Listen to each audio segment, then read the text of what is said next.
నమస్తే, welcome to Suman TV. నేను మీ Shankar. Municipality ఎన్నికలలో ఇప్పటికే చాలా ఊపందుకున్నాయని చెప్పుకోవచ్చు. అభ్యర్థులు డోర్ టు డోర్ క్యాంపెయిన్ లో చాలా బిజీగా కూడా ఉన్నారు. అందులో భాగంగానే ఈ రోజు చండూరు మండలంలో ఉన్నటువంటి 9వ వార్డు కౌన్సిలర్ కలిమికొండ పారిజాత జనార్దన్ గారు ప్రస్తుతం మనతోటే ఉన్నారు. వాళ్ళు గతంలో కూడా పోటీ చేసి తక్కువ ఓట్లతోటి ఓడిపోవడం కూడా జరిగినది. ప్రస్తుతం మళ్ళీ అదే వార్డులోకి అదే క్యాండిడేట్ ఇప్పుడు మళ్ళీ నిలబడ్డాడు. అక్కడ ఉన్నటువంటి సానుభూతి ఈ రోజు తనకు వర్కౌట్ అయ్యే అవకాశం ఉన్నదా? ప్రజలు అసలు ఏమనుకుంటున్నారు? తను ఎలాంటి వ్యూహంతో ముందుకు పోతా ఉన్నాడు? తన వార్డులో ఉన్నటువంటి సమస్యలు, ఇప్పటి వరకు తనకు వచ్చినటువంటి సమస్యలు ఎలాంటి తన దృష్టికి వచ్చినాయి? వీటన్ని అంశాలపైన పూర్తిగా ఫేస్ టు ఫేస్ తన మాటలు, తన ఇంటర్వ్యూ తీసుకునే ప్రయత్నం చేద్దాం. ఒక్కసారి అండి. అన్న నమస్తే. ముందుగా కంగ్రాచులేషన్. చెప్పండి, మీరు గతంలో ఒక్కసారి పోటీ చేశారు, ఒక స్వల్ప ఓట్లతోటి ఓడిపోవడం కూడా జరిగినది. ఈ రోజు అదే వార్డులో మళ్ళీ పోటీలో నిలబడతా ఉన్నారు. అసలు ప్రజలు ఏమంటున్నారు, మీరు ఏం చెప్తున్నారు? సుమన్ టీవీకి నమస్కారం. మరి ఈరోజు 9th వార్డుల కాంగ్రెస్ పార్టీ నుంచి నిలబడడం జరిగింది. అలాగే రాజగోపాల్ రెడ్డి సహాయ సహకారాలతో మరి ఈరోజు ఈ వార్డులో తిరగడం జరిగింది. ఇంతకుముందు కూడా నేను కౌన్సిలర్గా పోటీ చేసి స్వల్ప ఓట్లతోటి ఓడిపోయి ఉన్నాను. అయితే అప్పుడు నేను తిరిగినప్పుడు, అంటే 5 ఏళ్ల కింద తిరిగినప్పుడు ఎలా ఉందో ఈ వార్డు మళ్ళీ ఇప్పుడు కూడా అట్లనే ఉంది. ఎక్కడ వేసిన గొంగలు అక్కడే. ఎందుకంటే పార్టీ అధికార పార్టీ కాదు కాబట్టి ఇక్కడ పని చేయలేకపోయారు. ఇప్పుడు గెలిచినటువంటి ఈ కౌన్సిలర్ ఈ వార్డులో సరిగా సమస్యలను పట్టించుకోకుండా మళ్ళా ఆయన బిజినెస్ లో చూసుకుంటూ కానీ స్వతహాగా చేద్దామనే ఆలోచన లేదు అందరికి. వాస్తవానికి కూడా రాజకీయం అనేది అందరి ఇప్పుడు చేయాలనే తపన ఉండాలి తప్ప ఒకటినే వచ్చి చేయడం కరెక్ట్ కాదు. కాకపోతే ఏంటంటే ఇవాళ ఎక్కడ ఏ బజార్కి పోయినా సీసీ రోడ్డు, మాకు సీసీ రోడ్డు కావాలన్నారు. అట్లాగే మోరీలు కూడా కావాలన్నారు. కొన్ని మోరీలు ఖరాబ్ అయితే అట్లా కనీసం పట్టించుకొని నాదులు లేదు, ఇలా తీసే వాళ్ళు లేరు, ఎవరు సరిగా అది కాలేదు అని చెప్తున్నారు. అట్లాగే ఇంకో సమస్య ఏంటంటే వాటర్ కూడా ఇవాళ వాస్తవానికి ఈ కాలనీలో ఇందిరా కాలనీలో సరిగా వాటర్ సరిగా వస్తలేవు. అవి కూడా చెప్పినా కూడా పట్టించుకోలేదని ఇక్కడ ఉన్నటువంటి వాళ్ళు ప్రజలు ఏమన్నా అంటున్నారంటే, అయ్యో మేము ఇంతగానో ఓటేసి గెలిపించి అది చేస్తే ఆయన వచ్చి కనీసం ఫోన్ చేస్తే రెస్పాన్స్ చేయకుండా మరి మాకు వాటర్ ఇట్లా వస్తున్నాయి, 3 రోజులకు ఒకసారి 4 రోజులకు ఒకసారి వస్తుంది, కొంచెం వస్తున్నాయి. అవి కూడా మరి అవన్నీ కూడా చేయ వచ్చేటట్టు మంచిగా వచ్చే మేము పేద పరిస్థితిలో ఉన్నాం. మేము పోయి అడిగితే మమ్మల్ని లెక్క చేస్తలేరు. దయచేసి కౌన్సిలర్ కాబట్టి నువ్వే చేసి అది చేయాలంటే సర్లే చూస్తా అని చెప్పిపోయింది తప్ప మళ్ళీ రిటర్న్ రాలేదు. అయితే ఇటువంటి సమస్యలు చాలా ఉన్నాయి. అట్లాగే కరెంటు పరిస్థితి కూడా ఇక్కడ కొన్ని ఇక్కడ డైరెక్ట్ ఇళ్ళ మీదంగానే ఉన్నాయి. మరి అవి కూడా తీసేయమని అంటే తీసేస్తాను అయ్యాలి, ఎన్నికలలో చెప్పింది కానీ తీయలేదు. మరి అట్లాగే ఎన్నో సమస్యలు చెప్తారు. మేము అనేది ఏంటంటే ఇవాళ కాంగ్రెస్ పార్టీ అధికారంలో ఉంది. అలాగే ఇవాళ కాంగ్రెస్ పార్టీకి సంబంధించినటువంటి ఎమ్మెల్యే రాజగోపాల్ రెడ్డి గారు కాంగ్రెస్ పార్టీ ఆయన. మరి ఇవాళ ఈడ కూడా కాంగ్రెస్ పార్టీకి చైర్మన్ వస్తే మేము కౌన్సిలర్ల మా దాంట్లోకి వెళ్ళి చైర్మన్ అయితే ఇవాళ డెవలప్ చేసుకోవడానికి ఆస్కారాలు ఉంటాయి. అలాగే ముఖ్యంగా మేము అనేది ప్రజలు అనేది సరే ఏదైనా మీరు ఇంతకుముందు చేసినట్టు చేయకుండా, ఇంతకుముందు ఉన్నటువంటి కౌన్సిలర్ చేయకుండా మీరు రిస్క్ తీసుకొని మా కోసం మా బాధలను చూసి ఇవన్నీ చేయాలి అని విన్నవించుకుంటారు. అట్లాగే అమ్మ నేను అనేది ఏంటంటే నాకు కూడా వాస్తవానికి ఇవాళ ఓకే బ్రదర్, నేనేమంటున్నానంటే ఇప్పటి వరకు మీ దృష్టికి వచ్చినటువంటి సమస్యలు ఏంటి, అంటే పబ్లిక్ చెప్పేటువంటి మీరు గుర్తించినటువంటి సమస్యలు ఏంటి, ఇవి రెండు ఒకసారి చెప్పండి. ముఖ్యంగా ఇప్పుడు మేము గుర్తించిన సమస్యలు ఏంటంటే రోడ్లు, సిసి రోడ్లు అంటే మేజర్ సమస్య. ఓకే, సిసి రోడ్లు ఒకటి ఉంది. డ్రైనేజ్ అండర్ డ్రైనేజ్ చేయమని కూడా అడుగుతున్నారు. సరే ఇప్పుడున్న పరిస్థితుల్లో అండర్ డ్రైనేజ్ అంటే వాళ్ళు ఎమ్మెల్యే గారి సహాయ సహకారాలతో వాళ్ళని తెలుసుకొని అండర్ డ్రైనేజ్ అయితే అండర్ డ్రైనేజ్ లేదంటే ఇమీడియట్లీ ఇవైతే ఈ డ్రైనేజ్ అయితే వేయించడానికి నేను అప్పటికప్పుడు చెప్పిన. వాటర్ కూడా ఒక కాడ అడిగిరు, 2 దిక్కులు అడిగిరు, ఇందిరా కాలనీలో అడిగిరు, పద్మావతి కాలనీలో అడిగిరు. ఈ పద్మావతి కాలనీలో కూడా నా సొంత డబ్బులతోని బోరేసి ఫిట్ చేపిస్తా. అలాగే ఇందిరా కాలనీలో కూడా బోరేసి ఫిట్ చేపిస్తా. అది ఇక్కడ ఈజీగా అయిపోతుంది, వీళ్ళ సమస్య కూడా క్లియర్ అవుతుంది. ఎందుకంటే నాకు ఇంతకుముందు సర్పంచ్ చేసిన అనుభవం ఉంది కాబట్టి నాకు తెలుసు. ఇప్పుడు ఆల్రెడీ నేను ఒకసారి సర్పంచ్ ఉన్నప్పుడు కూడా ఇప్పుడు నేను ఈడికి వచ్చినప్పుడు ఈడ తీసుకున్న వాటర్ కూడా నేను అప్పుడు ఇచ్చిన పైప్ లైన్లే తప్ప ఇంకా వేరే ఏమి లేవు. మిషన్ భగీరథ వాటర్ వస్తున్నాయి అంతవరకే. కాకపోతే ఏంటంటే ఈ వాటర్ సబ్సిడీ గా వస్తలేవు. వీళ్ళకి బోరు కానీ బోర్ వేసేసి డైరెక్ట్ నా సొంత డబ్బులతోనే బోర్ వేసి ఫిట్ చేయించి వాళ్ళకు నీళ్ళ కోరిక అంటే నీళ్లు సరిపోని వచ్చేటట్టు చేయాలని మీరు ఒకటి ఏంటంటే గతంలో ఉన్నటువంటి అభ్యర్థి ఎవరైతే గెలిచిర్రో ఏ పని చెయ్యలేదు, రేపు గెలిచిన తర్వాత నేను పక్కా పని చేస్తా అని చెప్పేసి వాళ్ళకి ప్రజలు మీరు చెప్తా ఉన్నారు. అంటే ప్రజలు నిన్ను ఎట్లా నమ్మాలి? అంటే వాళ్ళకి ఏంటి గ్యారంటీ ఏంటి? గ్యారంటీ అంటే ముఖ్యంగా మీరు అనేది ఏంటంటే మాకిప్పుడు వాస్తవంగా కాంగ్రెస్ ప్రభుత్వం అధికారంలో ఉన్నది, ఎమ్మెల్యే గారు ఆల్రెడీ ఉన్నాడు. నేను వాళ్ళ సహాయ సహకారాలతో ఈ సిసి రోడ్లు కానీ మోరీలు కానీ నేను వేపిస్తా, అది పక్క. ఎందుకంటే నాకున్న సాన్నిధ్యం ఆయన ఎమ్మెల్యే గారితో నాకున్నటువంటి సాన్నిధ్యంతో ఆయన కూర్చొని నాకు అవసరం అనేది మాట్లాడి వేపేయడానికే నేను అది చేస్తా. ఇవాళ చంద్రుడికి కూడా ఆల్రెడీ ఒక 15 కోట్ల రూపాయలు శాంక్షన్ చేయించిండు మన ఎమ్మెల్యే గారు. కాకపోతే ఏంటంటే ఎలక్షన్లు ఉన్నాయన్న ఉద్దేశంతో ఆపేసారు. దాంట్లో నేను ఫస్ట్ ఫేజ్ లా ఇవన్నీ నేను ఏవైతే తిరిగినో ఈ బజార్లు తిరిగినా ఆ బజార్లలో సిసి రోడ్లు వేసి అట్లాగే డ్రైనేజ్ కూడా నిర్మిస్తానని ప్రజలకు.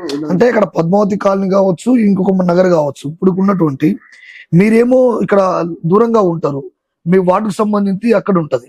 అంటే మీ జర్నీ ఎలా కొనసాగిద్దాం అనుకుంటున్నారు? మీరు ఏమన్నా కొత్త ప్లాన్ ఏమైనా చేశారా? అంటే ప్రజలకు అందుబాటులో దగ్గరగా ఉండడానికి. ఇది కూడా మంచి కూర్చొని మీరు చేసింది. కాకపోతే ఏంటంటే నేను వాస్తవానికి ఈ పద్మావతి కాలనీలో ఒక ప్లాట్ తీసుకోవాలి అనుకున్నా. తీసుకొని ఇక్కడే నిర్మించుకుందామని అనుకుంటున్నా. ఎందుకనంటే నాకు కూడా పిల్లలు పెద్ద అయ్యారు, అందరు సెటిల్ అయిపోయారు. కాబట్టి ఇక్కడనే కట్టుకొని చేసి ఇక్కడే కట్టుకొని ఇక్కడనే ఈ 9వ వార్డుకి సంబంధించిన సమస్యలు ఏమైనా ఉన్నా కూడా నేను తీర్చుతా. వాళ్ళ దగ్గర ఉండాలని అనుకుంటున్నా. అది కూడా వాళ్ళకు కూడా చెప్పిన. ముఖ్యంగా ఏంటంటే ఇక్కడ నేను ఇల్లు నిర్మించుకొని ఇక్కడ ఉన్నటువంటి సమస్యలు ఏవైతే ఉన్నాయో అందుబాటులో ఉండి వాళ్ళ సమస్యలను కూడా నేను క్లియర్ చేద్దామని అనుకుంటున్నా. కాకపోతే ఏంటంటే సరే ఇన్ని రోజులు నేను ఇక దూరంగా ఉన్నా కానీ ఇప్పుడు మాత్రం ఇక్కడనే కట్టుకొని ఇక్కడనే ఉండి వాళ్ళతో కలిసి వాళ్ళ సమస్యలు ఏమైనా ఉన్నా కూడా తీర్చుదామని అనుకుంటున్నా. నాకు ఇచ్చిన ఈ అవకాశాన్ని ఇక్కడే ఇల్లు తీసుకొని ఇక్కడే ఉంటా. మీతో పాటు మీ కుటుంబ సభ్యునిగా ఇక్కడనే ఉండి మరి ఏమైనా సమస్యలు ఉన్నా కూడా తీరుస్తా. అలాగే మరి వారికి సంబంధించి ఏ సమస్యలు ఉన్నా తీరుస్తా. దయచేసి నాకు పోయినసారి నేను ఓడిపోయినా కాబట్టి దగ్గరలో వచ్చి ఓడిపోయినా కాబట్టి ఈ ఒక్కసారి నాకు ఛాన్స్ ఇచ్చి గెలిపించాల్సిందిగా కోరుతున్నా. ఇప్పుడు ప్రతి నాయకుడు చెప్పేటువంటి మాటలు ఇదే చెప్తారు, నీకు అభివృద్ధి చేస్తా, మీకు ఖచ్చితంగా పని చేసి పెడతా అని చెప్పేసి మాటలు చెప్తా ఉంటారు. మీరు ఇప్పుడు ఏదో 2 బోర్లు వేపిస్తారని చెప్పి మాట ఇచ్చారు. మీరు గెలిచిన తర్వాత 1 సంవత్సరం లోపు ఈ 2 బోర్లు వేపియకపోతే మీరు రాజీనామా చేస్తారా? నేను వాస్తవం మీరు అన్నట్టు నేను సంవత్సరం లోపల 6 నెలల లోపల, ఎందుకనంటే ఇప్పుడు వాళ్ళకు సమస్య అది ఇంపార్టెంట్. ఓకే. కాబట్టి నేను 6 నెలల లోపలనే బోర్ వేసేసి ఫిట్ చేయించి పోపించినాకనే అది చేస్తా. ఓకే. ఆ విషయంలో నేను వెనకపోను, ఎందుకనంటే మాట ఇచ్చినా కాబట్టి, ఇంతమంది ముందర మాట ఇచ్చిన జనంలో వాళ్ళు కూడా అనుకుంటారు ఏమని ఇట్లా మాట ఇచ్చి ఇట్లా చెప్పిన వాళ్ళు ఎంతో మంది ఉన్నారు పోయిరు అనే ఉద్దేశం వచ్చేస్తుంది. అటువంటి ఉద్దేశం నాకు రావద్దు అనే ఉద్దేశంతోనే నేను సొంత డబ్బులతో వేయించి నిర్మిస్తా. 6 నెలల కన్నా ముందలే నిర్మిస్తా. ఎందుకని అంటున్నా అంటే, నేను ఎమ్మెల్యే గారు రాజగోపాల్ రెడ్డి గారు ఉన్నారు కాబట్టి ఆయన సహాయ సహకారాలతో చేసి మీకు ఫిట్ చేసినాకనే మళ్ళా మీతోని అది చేస్తా. అంటే ప్రతిపక్షంలో ఉన్నటువంటి నాయకులు మీ మీద చాలా తప్పుడు ప్రచారాలు చేస్తా ఉన్నారు. ఆయనతోటి ఏది కాదు, ఏమి చెయ్యలేడు అని చెప్పేసి, ఆయన రిటైర్మెంట్ వయసులో ఇప్పుడు ఈ ఎన్నికలకు ఎందుకు వస్తా ఉన్నాడు, కొత్త తరం యువతకు అవకాశం ఇవ్వచ్చు అని చెప్పేసి ఆ అపోజిషన్ ఉన్న వాళ్ళు చెప్తా ఉన్నారు. అంటే అట్లాంటి వాళ్ళకి మీరు ఏం చెప్తారు? నేను చెప్పేది ఏంటంటే, సరే నేను ఇప్పటి వరకు నేను రాజకీయంగా ఒక 25 ఏళ్ళ నుంచి ఒక ఎంపీటీసీగా చేసిన. గత అంటే 25 నుంచి 30 సంవత్సరాలు 25 నుంచి 30 సంవత్సరాలు అవుతుంది నేను రాజకీయంలో ఉండబట్టి. నేను అనుకున్నది ఏంటంటే, నాకు ఒక కొడుకు ఒక బిడ్డ, వాళ్ళిద్దరు కూడా పెళ్లిళ్ళు అయినాయి, వాళ్ళు సెటిల్ అయిపోయారు, హైదరాబాద్ ఉంటున్నారు. నేను సేవ చేయడానికే ఇప్పుడు ఈ టైంలో నేను ఎన్నేళ్ళు చేసిన, ఈ 5 years చేసేసి వాళ్ళకు కొత్తలో కూడా ఇస్తాం, అట్లేం లేదు. మా పార్టీలో 60-70 ఏళ్ళకు మాకు కూడా చేయడం కూడా కరెక్ట్ కాదు. నాకు సంబంధించినటువంటి కత్తిమ వాళ్ళకు కూడా యువతకు కూడా ఇస్తాం. కాకపోతే ఏంటంటే, నేను ఒక్కసారి చేయాలని అనుకుంటున్నా. అట్లనే ప్రజలు కూడా ఏమన్నారు అంటే, ఒకసారి ఓడిపోయినావు కదా అయ్యా, నిలబడితే ఆ సానుభూతి అనేది పనిచేస్తుంది. మీరు కూడా అనుభవం ఉంది, మీకు చేసిన సర్పంచ్ ఎంపీటీసీగా ఇవన్నీ చేసినటువంటి అనుభవం ఉంది కాబట్టి అడుగుతున్నాం అన్నట్టే. సరే, ఇక అందరూ నాకు సంబంధించినటువంటి నా ముఖ్యులు చెప్పడం వల్ల నేను నిలబడడం జరిగింది. అలాగే నేను కూడా సేవ చేస్తా.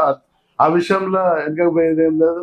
నేను సెటిల్ కాకపోతే ఏంటంటే, వాళ్ళు అడిగేది ఏంటంటే, అవసరం అనుకుంటే ఇక్కడే ఉండాలంటే ఇక్కడే ఉంటా, ఇక్కడే ఇల్లు తీసుకొని ఉంటా అని చెప్పిన. ఇప్పుడు మేజర్ గా అంటే ఎన్ని ఓట్లతోటి గెలుస్తారన్న నమ్మకం ఉంది మీకు? ఇక సరే, గెలుపు ఓటమి అనేది గెలుస్తా. కాకపోతే ఏంటంటే, ఇంత అనేది నేను చెప్పలేదు. మొత్తం ఓటర్స్ ఎంత మంది ఉన్నారు ఇక్కడ? 1305 ఓటర్లు ఉన్నారు. 1305. ఓకే. ముగ్గురం బీజేపీ నుంచి, టిఆర్ఎస్ నుంచి, కాంగ్రెస్ నుంచి 3 వ్యక్తులం చేస్తున్నాం.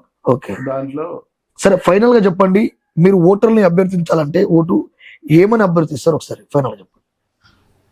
ప్రజలకు నేను చేసినటువంటి ఇంతకుముందు సర్పంచ్ గా చేసినటువంటి పనులు చూసి, అలాగే నా మంచితనం, నేను ఎవరిని కూడా ఎటువంటి సరే హాని చేయకుండా కేర్ చేయలేదు, అది కూడా నాకు ప్లస్ పాయింట్ అవుతుంది అని అనుకుంటున్నా.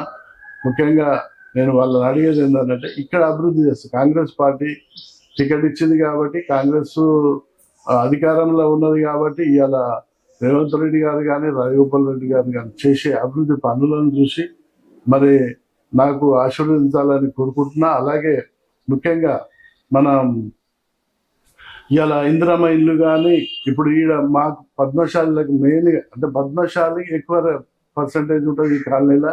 అలాగే గౌడ్స్, ముదిరాజులు, యాదవ్స్, దాంతోపాటు పంచరి, ఇవన్నీ కూడా ఉంటారు. వాళ్ళకు సంబంధించి వాళ్ళకి కావాల్సినటువంటి మా కోరికలు ఏంటంటే, ఇండ్లు మెయిన్గా ఇక్కడ ఉన్న ఇండ్లు కట్టుకోవడానికి ఈ ఇందిరమ్మ ఇల్లు కూడా అడుగుతున్నారు. అవి కూడా ఇప్పించడానికి సహాయ సహకారాలు అందిస్తాం. అలాగే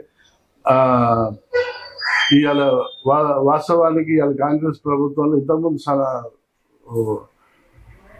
దొడ్డు బియ్యం తినేది, ఇవాళ అందరూ కూడా సన్న బియ్యం తిని చాలా సంతోషపడుతున్నారు. కాంగ్రెస్ పార్టీకి మేము వేస్తామయ్యా. ఎందుకంటే మేము ఉచిత బస్సు కూడా పోతున్నాం.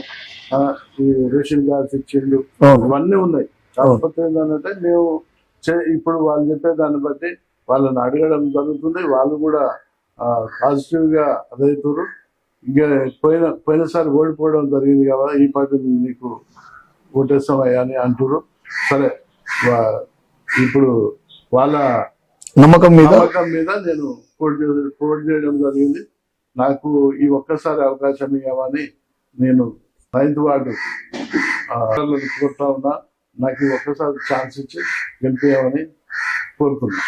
పద్మావతి నగర్ కానీ మన ఇందిరానగర్ ప్రజలు కోరేది ఏంటంటే ఈ ఒక్కసారి నన్ను గెలిపించి నన్ను ఆశీర్వదించాల్సిందిగా కోరుతా ఉన్నా. ముఖ్యంగా మీకు అందుబాటులో ఉంటా, మీలో ఒకరిని తిరుగుతా. మీరు ఎప్పుడు ఎక్కడికి రమ్మన్నా వస్తా, ఎటువంటి సమస్య ఉన్నా కూడా నేను ముందుండి నడిపిస్తా. నాకు ఈ అవకాశం ఇవ్వాలని కోరుకుంటున్నా.